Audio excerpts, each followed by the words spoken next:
బీహార్లో ఎన్నికల ప్రచారానికి వెళ్లిన ప్రధానమంత్రి నరేంద్ర మోదీ ఒక అనూహ్యమైన ట్విస్ట్ ఇచ్చారు. ఒక విధంగా చెప్పాలంటే బ్రహ్మాండమైన కొత్త మలుపు తిప్పారు. బ్రహ్మాండమైందా కాదా ప్రజల తీర్పుతో తర్వాత తేలుతుంది. కానీ నా తల్లిని తిట్టారు, నా తల్లిని నిందించారు. ఒక పేద తల్లి ఎంతో కష్టపడి కొడుకుని పైకి తెచ్చిన ఒక పేద తల్లిని నిందించడం ద్వారా కాంగ్రెస్ పార్టీ లేకపోతే కూటమి, ఇండి కూటమి నన్ను పేదలను అవమానించారు. వాళ్ళంటే గోల్డెన్ స్పూన్స్ తో, బంగారు స్పూన్లతో పుట్టారు కాబట్టి వాళ్ళకి ఇవన్నీ తెలియదు, నేను చాలా సామాన్యమైన నేపథ్యం నుంచి వచ్చాను, ఇలాంటివన్నీ అన్నారు. అంటే ఒక్కసారిగా అంతర్జాతీయంగా మొన్న చైనా వెళ్ళొచ్చారు, ఆ చర్చలన్నీ జరుగుతున్నాయి, దేశంలో రకరకాల ఉన్నాయి. బీహార్ ఎన్నికల్లో SIR స్పెషల్ ఇంటెన్సివ్ రివిజన్ అన్న దాని మీద సుప్రీంకోర్టు దాకా నడుస్తుంది. ఇన్నిటి మధ్యలో ఒక్కసారిగా మోదీ గారి తల్లి గారి ఎన్నికల ప్రచారంలో ప్రవేశపెట్టబడడం అన్నది ఒక మాస్టర్ ఎత్తుగడని,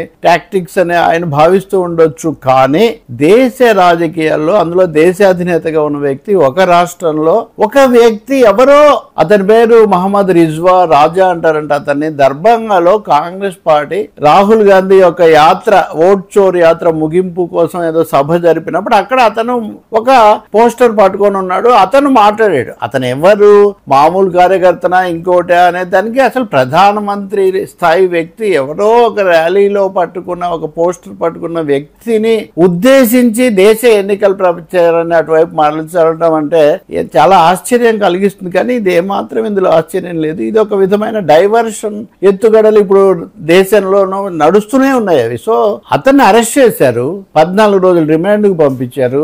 అతను తర్వాత పోలీసులకు అనేక వాంగ్మూలాలు ఇచ్చారు. ఇటువంటి అప్పుడు జరగాల్సింది ఏంటి, అతని దగ్గర నుంచి వాంగ్మూలం తీసుకున్న తర్వాత అతని మీద ఏం చర్య తీసుకోవాలో దాని నిర్ణయం చేయొచ్చు, కఠినంగా కూడా శిక్షించవచ్చు, లేకపోతే కోర్టులు నిర్ణయం చేస్తాయి. ఇవన్నీ వదిలిపెట్టి ఒక ప్రధానమంత్రి దాన్ని ఒక జాతీయ రాజకీయ సమస్యలాగా మార్చటం మనం చూసాం. కొద్ది రోజుల కిందట ఆంధ్రప్రదేశ్ మాజీ ముఖ్యమంత్రి జగన్మోహన్ రెడ్డి ఆ సత్తెనపల్లికో ఎక్కడికో వెళ్తే అక్కడ ఒకడు రప్ప అని ఇది పట్టుకున్నాడు. అది రాష్ట్ర రాజకీయాల్లో చాలా రోజులు చర్చ జరిగింది. కానీ కనీసం అతను వాళ్ళ పార్టీకి సంబంధించిన గుర్తులు అవన్నీ కూడా పెట్టాడు. అతను మాట్లాడింది కూడా మేము అధికారంలోకి వస్తే అన్నాడు. కాబట్టి రప్ప చర్చకైనా కొంచెం రాజకీయం ఉంది. ఏమున్నా ఇక్కడికి వచ్చేసరికి అది కూడా లేదు. ఒక పెద్ద జాతీయ ర్యాలీ, అన్ని పార్టీల నాయకులు అక్కడికి వెళ్ళారు. బీహార్ ఎన్నికలు ఏ సమస్యల మీద జరగాలి అనేది ఉంది. ఎన్నికలకు ముందు ఓట్ చోర్ కోసం ఈ ప్రత్యేక పరిశీలనను పెట్టి 60 లక్షల పైన ఓట్లు తొలగించారని అది నడుస్తుంది. ఇవన్నీ పోయి మోదీ గారు తల్లి గారిని అన్నారు అన్న తీసుకొచ్చారు అంటే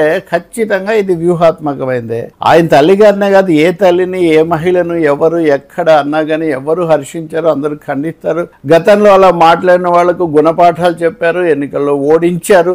బీజేపీ నాయకులు, మంత్రులు కూడా అనేక సార్లు ఇలా మాట్లాడితే, సోనియా గాంధీ దగ్గర నుంచి రాష్ట్రాల్లో మమతా బెనర్జీ వరకు అనేక మంది మీద మాట్లాడితే వాటి మీద చాలా నిరసన వచ్చింది. ఏదో ఇప్పటి వరకు ఆ పార్టీ కానీ మోదీ కానీ అధికారికంగా పెద్ద దిద్దుకున్నది కూడా లేదు. కానీ ఇక్కడికి వచ్చి హఠాత్తుగా బీహార్ ప్రజలు చాలా నాగరికులు, సంస్కారవంతులు, వాళ్ళు దీన్ని ఏమాత్రం చేయరు, ఇప్పటికే వాళ్ళు సమాధానం ఇచ్చారు. అంటే బీహార్లో రాజకీయాలు పనిచేయటం లేదు. అలాగే రాజ్యాంగబద్ధంగా ఎన్నికల కమిషన్ ఉపయోగించుకొని ఈ ఓట్ చోర్ ఎత్తుగడలు అన్నవి కూడా బెడిసి కొట్టాయి. అవి రాజకీయంగా ఎదురు తిరుగుతున్నాయి. ఈ సమయంలో దీన్ని పూర్తిగా పర్సనలైజేషన్, వ్యక్తిగత కోణానికి మళ్లించి సెంటిమెంట్లను తీసుకొని రావడం అనే ఒక చాలా అతి పాత ఎత్తుగడ ఇది. దీనికి ఆయన సిద్ధమవుతున్నారంటే ప్రధానమంత్రి ఇలాంటి విషయాలు తీసుకుంటే రేపు ముఖ్యమంత్రులు, మంత్రులు, ఇంకా మామూలు వాళ్ళు ఎలాంటి అంశాలు తీసుకొస్తారు? విధానపరమైనవి కాదు, ఆర్థికం కాదు, ఉపాధి కల్పన కాదు, జాతీయ సమైక్యత కాదు, ఇవేవి కావు, శాంతి కాదు.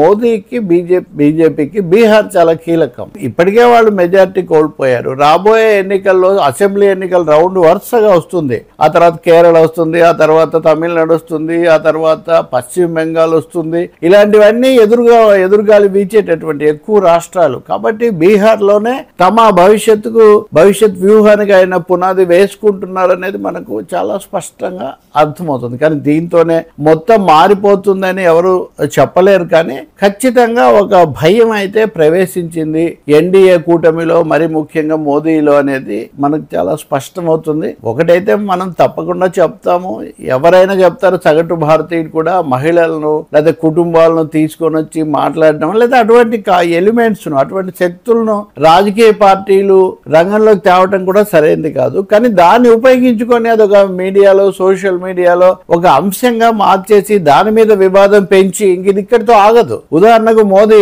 బీహార్ సీత పుట్టిన ప్రాంతం ఇది, సీత జన్మభూమిలో మహిళల కంటే ఇప్పుడు రాముడు అయిపోయి, రాముడిని వాళ్ళు గరిష్టంగా రామ మందిరం అది ఉత్తరప్రదేశ్ లో అయిపోయింది. ఇప్పుడు బీహార్ లో ఈ సీత అంశం, నేపాల్ లో సీత పుట్టారు కాబట్టి నేపాల్ రామ జన్మభూమి అని వాళ్ళు అంటే మోదీ దానికి సమాధానంగా బీహార్ ను చేశారు. బీహార్ ఆయన రంగస్థలంగా చేసుకున్నారు. పాకిస్తాన్ పెహల్గాం దాడి చేసిన తర్వాత కూడా దానికి మోదీ మొదటి సమాధానం బీహార్ నుంచే ఇచ్చారు. అంటే అంతర్జాతీయ విషయాల నుంచి సెంటిమెంట్ల వరకు అన్నిటినీ బీహార్ రంగస్థలంగా మోదీ రంగం మీదకి తెస్తున్నారు. దీన్ని మీద బీహార్ ప్రజలు ఎలాంటి తీర్పులు ఇస్తారు? గత 2 సార్లు బీహార్ ప్రజలు బీజేపీని తిరస్కరించారు. ఇది గుర్తుపెట్టుకోవాలి మనం. మోదీ గెలిచిన తర్వాత దేశంలో గెలిచారు కానీ బీహార్లో ఓడిపోతూనే వచ్చారు. నితీష్ కుమార్ ప్లేట్ మార్చడం వల్ల ఆయన మళ్ళీ చేరి అధికారంలోకి రాగలిగారు. కాబట్టి ఇప్పుడు బీహార్లో తప్పకుండా అతను ఎవరో అసభ్యంగానో ఇంకో విధంగానో ఆమెను అని ఉన్నది. మోదీ ఉన్నంతకాలం, ఆయన ఎప్పుడు తల్లి ఉన్నంతకాలం తల్లిని కలుసుకోవటము, అవి వీడియోలో రావటం, ఇవన్నీ మనం చూస్తూ వచ్చాము. మహాతల్లిని మనం నమస్కారం పెడతాము, ఇంకా అంతకంటే వేరే ఏముంటుంది. కానీ ఇప్పుడు ఆమె మరణం తర్వాత కూడా ఆడెవడో మూర్ఖంగా మాట్లాడటం, మోదీ గారు ఆ అంశాన్ని తీసుకొని రావటం, ఇది చాలా భారతదేశ రాజకీయాలు, మీడియా ఎటువైపు వెళ్తున్నాయని ఒక పెద్ద ఇది కలిగిస్తుంది. దీన్ని పోలీసులు సత్వరం పరిష్కరించి అతని మీద తగు చర్య తీసుకోవటం ఒకటి. కాంగ్రెస్ పార్టీ ఏమో ఆ రోజే ఈ డిజోన్ మాకు సంబంధం లేదని కూడా చెప్పారు. అన్ని రాజకీయ పార్టీలు కూడా హుందాగా ఇలాంటి విషయాల్లో వివాదాలను వాటిని అక్కడికి ముగించే విధంగా వ్యవహరించడం చాలా ముఖ్యం.